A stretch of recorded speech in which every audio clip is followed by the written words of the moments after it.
Section 2. You will hear a restaurant manager talking to a small group of new staff who are starting work as kitchen assistants in a restaurant. First, you have some time to look at questions 11 to 16.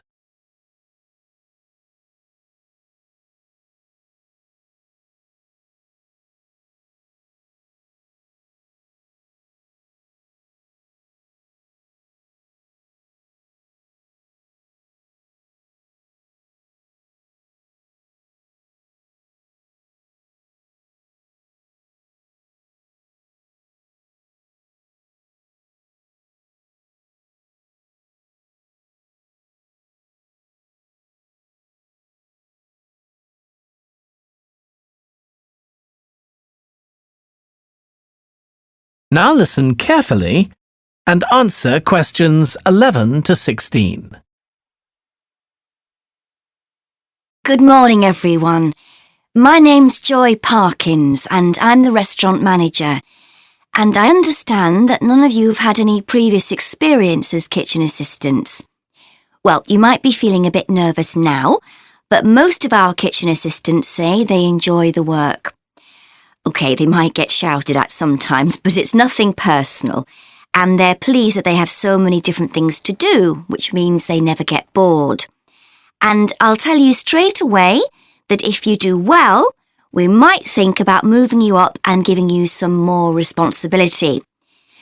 Right, well, you've all shown up on time, which is an excellent start. Now, I'm glad to see none of you have unsuitable footwear, so that's good. You need to be careful as the floors can get very wet and slippery.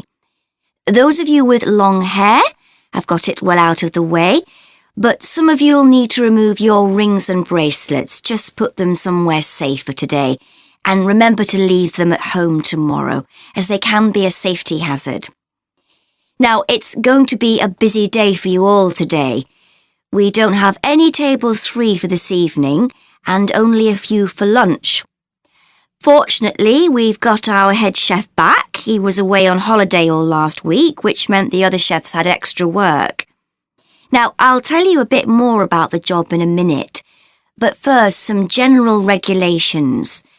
For all of you, whatever your age, there's some equipment you mustn't use until you've been properly trained, like the waste disposal system, for example, for health and safety reasons. Then I think there are two of you here who are under 18. That's Emma and Jake, isn't it? Right, so for you two, the meat slicer is out of bounds. And of course, none of you are allowed to use the electric mixer until you've been shown how it works. Now, you may have heard that this can be a stressful job. And I have to say that can be true. You'll be working an 8-hour day for the first week, though you'll have the chance to do overtime after that as well if you want to. But however long the hours are, you'll get a break in the middle. What you will find is that you're on your feet all day long, lifting and carrying. So if you're not fit now, you soon will be. You'll find you don't have much chance to take it easy. When someone tells you to do something, you need to do it straight away. But at least we do have a very efficient air conditioning system compared with some kitchens. Before you hear the rest of the talk, you have some time to look at questions 17 to 20.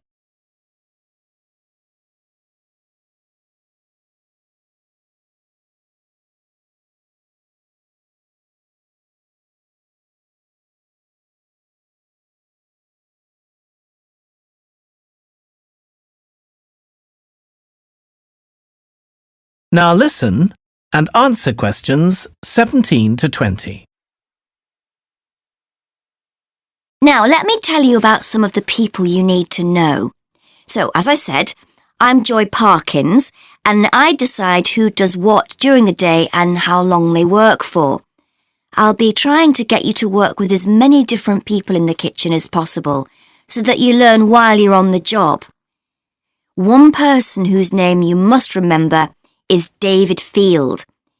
If you injure yourself at all, Even if it's really minor, you must report to him and he'll make sure the incident is recorded and you get the appropriate treatment. He's trained to give basic treatment to staff himself, or he'll send you off somewhere else if necessary. Then there's Dexter Wills. He's the person you need to see if you smash a plate or something like that. Don't just leave it and hope no one will notice. It's really important to get things noted and replaced, or there could be problems later. And finally, there's Mike Smith. He's the member of staff who takes care of all the stores of perishables. So, if you notice we're getting low in flour or sugar or something, make sure you let him know so he can put in an order. OK, now the next thing we need to cover. That is the end of section 2. You now have half a minute to check your answers.